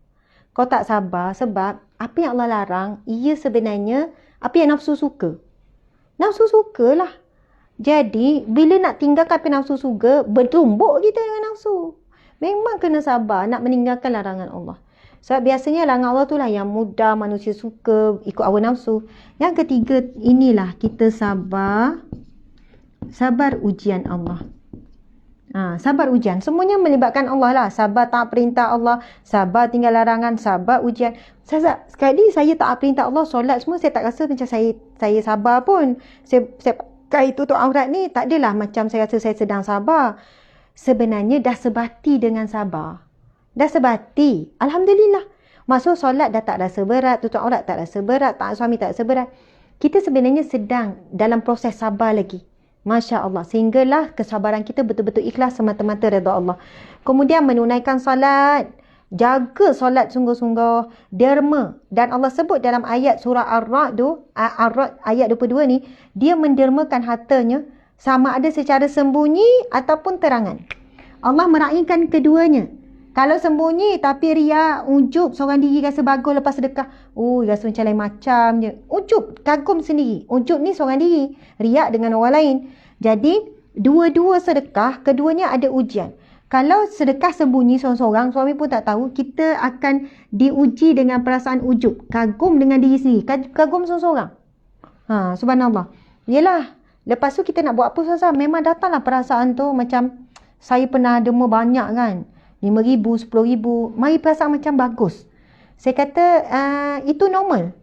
Normal kenapa? Maksudnya anda masih ada musuh. Dan musuh bukan anggap anda ni boleh dilepaskan. Siapa Ustazah? Syaitan lah. Syaitan akan bisik supaya puan ujub. Jadi apa yang perlu dibuat? Istighfar. Auzubillah minasyaitanirrajim. Minta Allah rejam syaitan ni. Lepas tu istighfar. InsyaAllah bersihlah balik. Dari amal soleh kita tu bersih balik. Lepas tu terangan diuji dengan riak. Diuji dengan sum'ah. Sum'ah ni penyakit telinga lah. Nak dengar pujian. Bila terangan, orang puji bagusnya. Ada orang, bila dia derma terangan, orang duk muji ni. Dia tak rasa apa-apa dah. Sebab dia tahu hakikatnya duit ni Allah yang bagi. Dan dia tahu yang dia duk bagi-bagi ni duit orang lain. Kenapa dia nak riak sangat? Kalau orang puji, ya Allah bagusnya tim Ustazah Asma menyampaikan ini. Kami ni sebab dah biasa. Subhanallah, Allahu Akbar. Saya pernah baca kalam ulama mengatakan, nak dapat ikhlas ni memang mahal. Jalannya adalah menempuh riak, takabur, ujub, sum'ah dulu.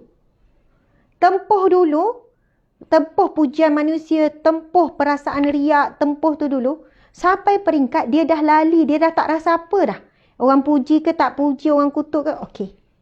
Orang peli, penunggang agama, gini pun, okey. Maksudnya, lama-lama dia dah melepasi dah ujian tu.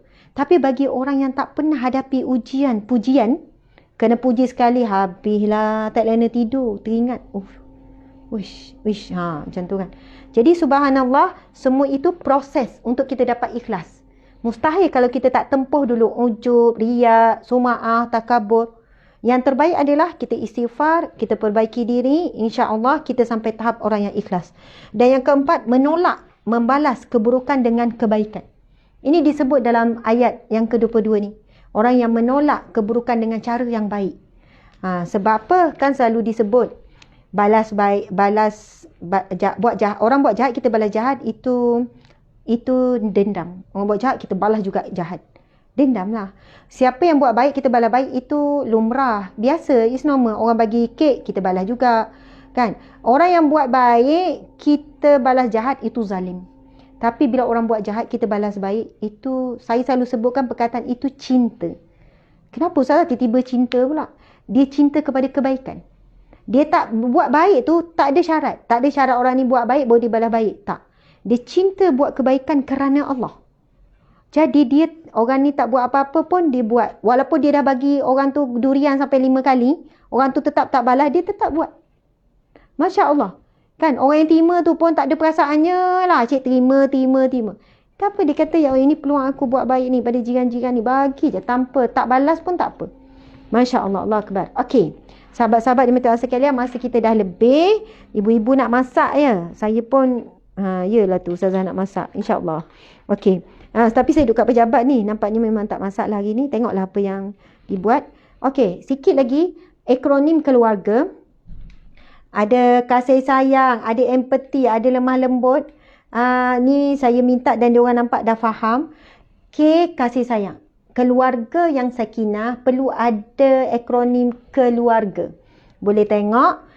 K, kasih sayang. E, kena ada empati. Saling memahami. L, kena ada lemah lembut. Lemah lembut beza dengan lemah lembek. Lemah lembut ni kalau menegur, lemah lembut, tegas itu pun termasuk dalam lemah lembut. Maksud dalam ketegasan ada lemah lembut. Jadi bukan maksudnya Ustazah tak boleh tegas, kena lemah lembut. Kita sebut lemah lembut, bukan lemah lembek. Kan? Lembek maksudnya lemah lembut ni dengan hikmah, tegas juga lemah lembut. Okey, usap perlu suka belai anak, kan? Belai pasangan, amanah, R, rohani, G, kena ada kegembiraan, wujudkan kegembiraan dalam keluarga, A, ada keadilan. Ya, yang kita sebutkan tadi dah. Sebenarnya secara tak langsung, yang kita mula daripada awal tadi, dah termasuk dah ni sahabat-sahabat sekalian. Dah termasuk lah ni. Kan secara tak langsung, walaupun saya tak kupas secara, dek terlekat lah pula. Tempatnya apa ni, terhad. Nampak Ustazah keluar daripada taman bunga, kan? Biasalah bunga. Okey. Jadi kita tengok sikit kasih sayang tu apa. Tak sempat lah ni, kita tunjuk je.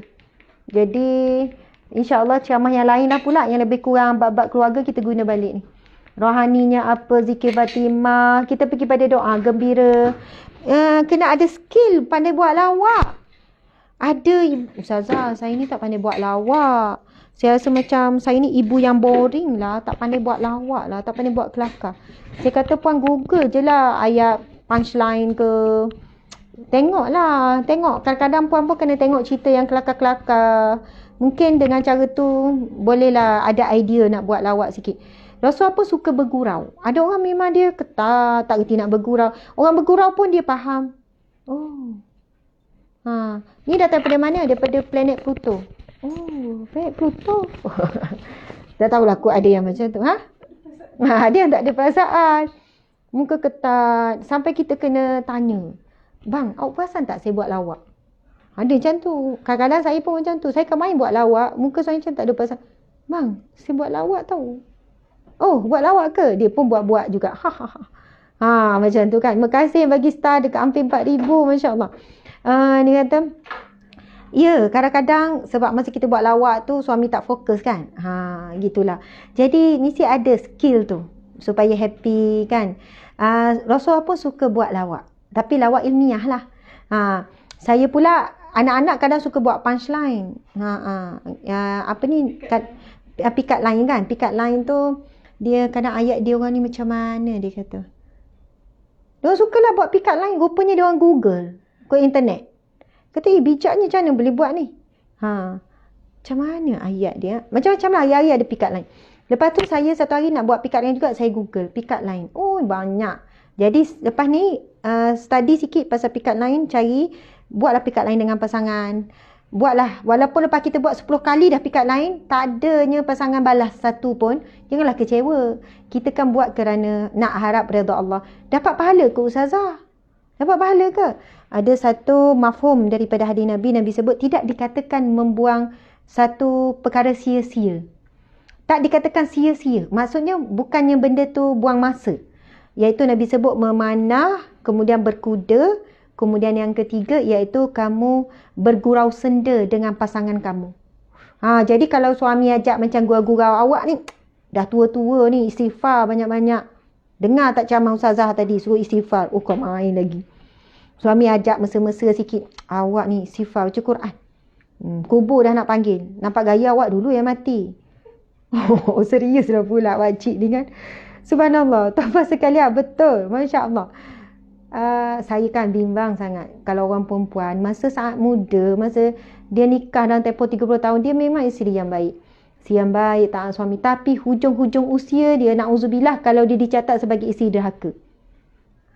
Itu peringatan tu, wahai para isteri sekalian. Saya jumpa ramai suami yang mengadu macam tu. Ustazah, entahlah, saya tak tahulah kenapa dengan isteri saya.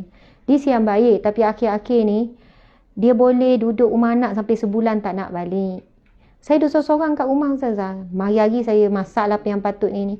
Dia kata sunyi duduk sini. Dia nak duduk kat cucu dia apa semua. Macam mana tu ustazah? Pakcik redha tak? Entahlah nak kata redha. Sebenarnya tak sepenuh hati. Saya nak dia duduk sini. Kenapa pakcik tak ikut sama? Ustazah, mungkin bagi isteri saya suka dengan cucu-cucu saya ni nak pergi surau, nak pergi masjid. Saya rasa macam mana pun rumah sendiri jugalah. Ya Allah, saya jumpa beberapa orang macam ni. Masya Allah. Saya kata, pakcik kena ingatkan isteri. Takut sama ni berbakti elok tapi hujung usia berapa tahun terakhir dalam keadaan menyakiti hati suami. Masya Allah. Dia kata, itu nak jaga anak tak bersalin. Dah setahun ustazah, baby tu, cucu tu. Mula-mula sebulan, 2 bulan. Dulu masa dia yang bersalin, saya yang jaga dia. Ini dia jaga anak. Entahlah ustazah, tak tahulah. Kadang tu saya panggil isteri, ini masa runding cara dulu. Hajah, kenapa Hajah? Dia kata, alah ustazah, kita dah tua-tua, nak fikir apa lagi? Bukan macam orang muda. Jadi sebenarnya, mungkin orang lelaki, dia tak pernah tua. Dalaman dia, keinginan dia nak bermesra. Kadang suami ni kata, ustazah, dia nak peluk cucu kan main lagi. Peluk, cium, belai. Dan ni tak ada dah ustazah, nak dipeluk, nak diciumnya. Ditolak-tolak ada lah. Lepas tu, isteri ni kan, alah awak ni dah tua-tua macam ni tak malu kau. Kan, kubur dah panggil dah tu. Dia marah tu kan lelaki dia. Saya kata, puan, Hajah sedar tak Hajah cakap apa ni? Rasulullah dengan isteri bermesra masa umur Nabi 50 lebih. Sampai umur 63 Nabi wafat kan. Dan kisah-kisah kemesraan Rasulullah dengan isteri masa cerita-cerita tu kebanyakannya masa umur dah 50 tahun ke atas lepas nikah dengan Aisyah. Masa tu umur Nabi nikah Aisyah umur 53. Cerita kisah romantik dengan isteri tu. Kisah masa Nabi dah warga emas. Yang main koja tu, yang sikat rambut lah, yang mandikan tu apa semua. Hajah dah mandikan suami lagi. Ustazah ni apa? Goli den. Dia cakap goli, mikir pun goli nak buat tak ada lah. Kata yang Rasulullah mandi dengan isteri tu sama-sama. Masa dah tua, macam umur cacah lah ni.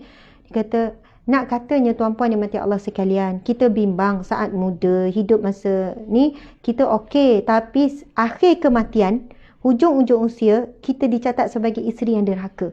Menyakiti suami dengan lidah ke, ataupun dengan perbuatan ke, apa ke. Jadi, kalau kita tengok macam contoh Mak Saleh. Bukan nak puji Mak Saleh ni ya. Dia orang tua-tua, pegang tangan, ini romantik, mesra. Masya Allah. Maksudnya benda tu boleh buat. Boleh buat. Sebab saya percaya wanita ni dan lelaki memang Allah beri perasaan naturalnya ingin disayang, ingin dibelai. Sama juga pesanan saya kepada orang lelaki. Tolong tunjukkan kasih sayang. Kalau sayang, tunjukkan. Bukannya saya sayang tapi dalam hati. Kalau belah dada Dan ni nampak penuh kasih sayang. Tak kena tunjuk kasih sayang. Kena tunjuk. Rasulullah memang tegur. Ada seorang bapa ni kata, ya Rasulullah, aku ada anak 10 orang tapi aku tak pernah cium sebagaimana engkau cium cucu-cucu kamu. Rasulullah pun sebut, man la yarham la yurham.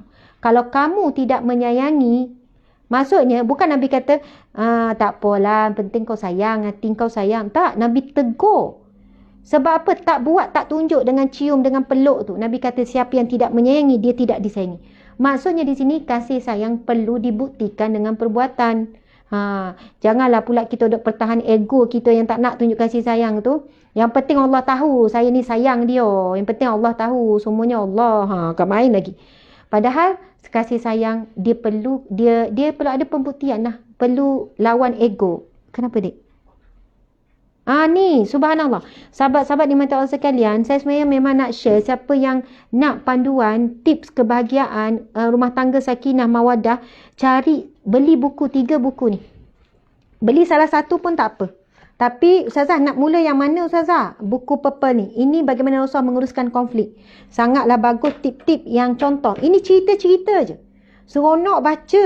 Ada orang baca dalam 2 hari dah habis. Sehari pun boleh habis. Sebab lepas cerita-cerita. Semua himpunan kisah Rasulullah yang tadi ni Rasulullah menguruskan. Ada isteri bergaduh, masalah isteri merajuk, isteri tinggi suara. Macam subhanallah. Jadi itu panduan pada kita juga. Buku yang kedua, romantiknya rumah tangga Rasulullah. Ini bab Rasulullah macam mana hubungan dengan isteri. Kemudian buku yang ketiga iaitu melibatkan Rasulullah dengan keluarga besar. Dengan cucu, dengan bapa mentua, dengan ipar duai. Dengan macam-macam lah. Dengan menantu. Ini buku yang keempat, meriahnya rumah tangga Nabi SAW. Jadi sahabat-sahabat dimati Allah sekalian, Masya Allah. Jadi kita tunjuk doa secara ringkas. Doa. Ini kita tak pergi doa. Doa penting doa. Doa memperbaiki urusan keluarga. Ini adalah hadis riwayat Nasa'i. Bismillahirrahmanirrahim. Ya Hayyu Ya Qayyum birahmatika astaghithu wa aslih li sya'ni kullahu wa la takilni ila nafsi tarfata ainin. Allahu akbar. Ini doa yang sangat hebat tuan-puan sekalian. Boleh cari doa memperbaiki urusan kehidupan. Cari saja. Cari Google akan keluar doa ni. Mungkin ramai orang yang tak pernah jumpa doa ni ataupun pernah jumpa tapi tak beramal, hari ni jumpa balik. Yang mana sabda Nabi, doa yang Nabi ajarkan kepada kita yang bermaksud, wahai Tuhan yang maha hidup, Ya Hayyu Ya Qayyum, dan berdiri sendiri. Birahmatika astaghisu, dengan rahmatmu aku memohon pertolongan. Birahmatika astaghisu, dengan rahmatmu aku mohon pertolongan ya Allah. Wa aslih li sya'ni, perbaikilah segala urusanku. Wa aslih li sya'ni kullahu, perbaikilah bagiku segala urusanku. Ya Allah, urusan didik anak, urusan masak, urusan rumah rumah, urusan cari rezeki. Kita minta Allah perbaiki, perelokkan urusanku ni. Wala takini ila nafsi, jangan engkau serahkan diriku kepada diriku tarfata ainin, walaupun sekelip mata. Ini terkandung tawakal ada dalam ni. Mengharap dengan Allah ada. Menyerahkan urusan kita kepada Allah. Bila sebut wala takilni ila nafsi tarfat ainin, jangan engkau serahkan, jangan engkau biarkan diriku kepada diriku sendiri. Tarfat ainin, walaupun sekadar kelipan mata. Maksud kita mohon dengan Allah, ya Allah, janganlah biarkan aku ni urus diri aku sendiri. Ikut fikiran sendiri, ikut pandai, ikut apa yang ni ya Allah, walaupun sekelip mata. Kita nak segala urusan kita di dunia ni dipimpin oleh Allah. Walaupun sekecil-kecil urusan sampai sebesar-besar adalah dalam kawalan Allah, dan Allah sentiasa memperelok dan memperbaiki urusan kita. Jadi carilah doa ni, tambahkan dalam doa harian kita, iaitu Bismillahirrahmanirrahim. Kita baca sama-sama. Ya Hayyu Ya Qayyum, Ya Hayyu Ya Qayyum, Ya Allah yang maha hidup dan yang maha berdiri sendiri. Birahmatika astaghithu, dengan rahmatmu ya Allah aku mohon pertolongan. Kita minta tolong dengan Allah. Wa aslih li sya'ni kullahu, ya Allah perbaikilah segala urusanku semuanya. Kullahu, semua urusan. Wala takini ila nafsi tarfata ainin, jangan engkau serahkan diriku ini kepada diriku. Maksudnya jangan lepaskanlah kita ni daripada perhatian, pertolongan Allah, walau sekelip mata. Sekelip mata pun kita tak nak terlepas daripada tali Allah. Jadi alhamdulillah sahabat-sahabat dimati Allah sekalian, sekadar itulah perkongsian pada hari ini. Sekali lagi, marilah sama-sama kita menyokong penganjur kita, agensi Etidadah Kebangsaan Cawangan Negeri Sembilan. Dengan kita follow, kita like, kita share, dan kita kena dapatkan maklumat yang tepat untuk kita jadi penyebar ejen kebaikan, menyedarkan masyarakat tentang bahaya dadah dan sebagainya, insya-Allah. Okey, jadi terima kasih kepada pihak penganjur, terima kasih sahabat-sahabat yang hadir sampai saat ni, bukan 2000 lebih. Saya syukur sangat, dan pemberian star kepada sumbangan anda tu lebih daripada 4000. Terima kasih. Dan seperti biasa, nak kempen lagi ibadah korban. Marilah lakukan ibadah korban bersama dengan kami, sahabat-sahabat sekalian. Tengok Ustazah main dengan lembu. Ni lembu, memang lembu betul tu ya, bukan lembu mainan saya pegang. Sebab apa? Kita ada ladang lembu sendiri. Ladang lembu sendiri. Dan memang lembu ini dididik, Allah Akbar, dididik, diternak. Lembu-lembu di sini diternak dengan terbaik, jaga emosinya. Ya, betul. Lembu ni bila sampai dia stres dulu, bagi ubat lah kan untuk tenang emosi, dan diberi makan, diternak dengan makanan yang baik.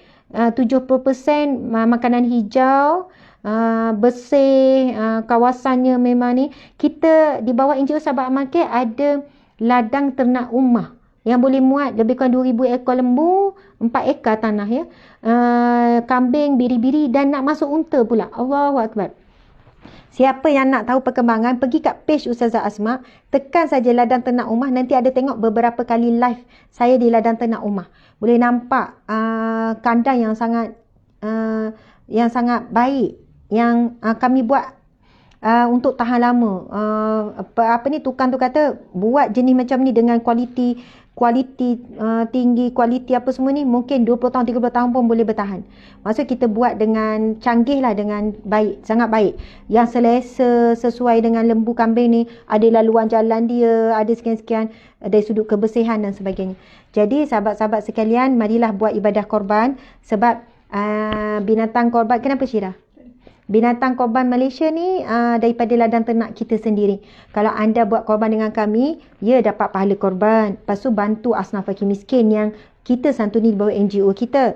Kemudian ketiga, anda menyumbang kepada kos operasi ladang ternak rumah. Hasil daripada jualan lembu, kita NGO pun belilah lembu tu daripada ladang ternak rumah, dapat balik keuntungan. Keuntungan tu kita akan bina rumah sembelih. Sekarang ni baru siap kandang. Rumah sembelih perlukan lebih kurang 1 juta lebih. Kenapa mahal sangat Ustazah? Cila tu paling mahal. Kurum yang boleh memuatkan mungkin beribu kilo daging. Kurum ni memang kena buat satu kurum yang besar. Itu saja nilai dia 600,000, 700,000, memang sangat mahal.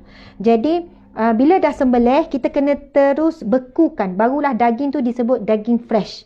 Saya dulu kerja bahagian halal, baru saya faham masuk daging fresh, sama ada ayam ke, lembu ke.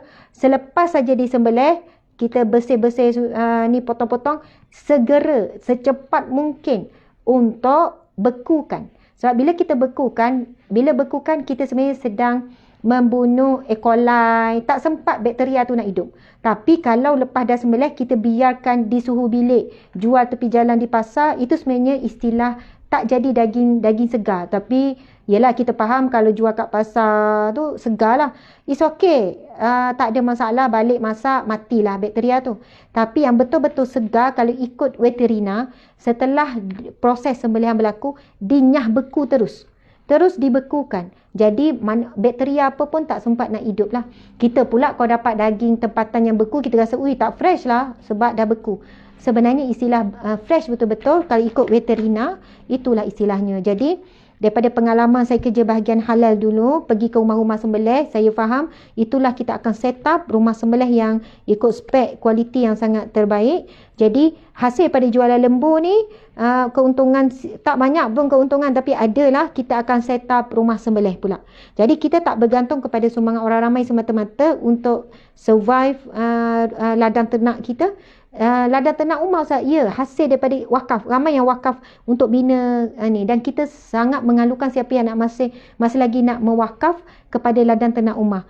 Jadi selagi mana, dan tuan-puan sekalian, kita agihkan makanan daging kepada asnaf fakir miskin daripada ladang ternak ni lah. Sebab NGO bila beli dekat ladang ternak, harga 1 kilo RM20 saja. Kalau kita beli daging daripada pasar pada luar, dapatlah sekilo RM35 paling murah, ataupun 38. Kan mahal daging, tapi kami sebab ambil daripada ladang, bayar juga, tapi dapatlah dengan harga yang rendah, dan kita bagi percuma kepada asnaf fakir miskin. Subhanallah, itulah rotationnya. Terima kasih banyak-banyak. Marilah sama-sama, walaupun Ustazah saya dah korban dengan pihak lain, tak apa, korban buatlah banyak pun. Dengan 5 pihak ke 10 pihak ke, kalau mampu, buatlah dengan seramai mungkin. Mudah-mudahan semua tu akan jadi saksi di mahsyar kelak. Sekian daripada saya. Mohon maaf salah dan silap. Wabillahi taufiq wal hidayah. Assalamualaikum warahmatullahi wabarakatuh. Kita tangguhkan majlis ilmu kita dengan tasbih kafarah dan surah Wal-Asr. Bismillahirrahmanirrahim. Subhanakallahumma wa bihamdika asyhadu an la ilaha illa anta astaghfiruka wa atubu ilaih. Bismillahirrahmanirrahim. Wal-'asr innal insana lafi khusr illa allazina amanu wa 'amilus solihat wa tawasaw bil haqqi wa tawasaw bis sabri.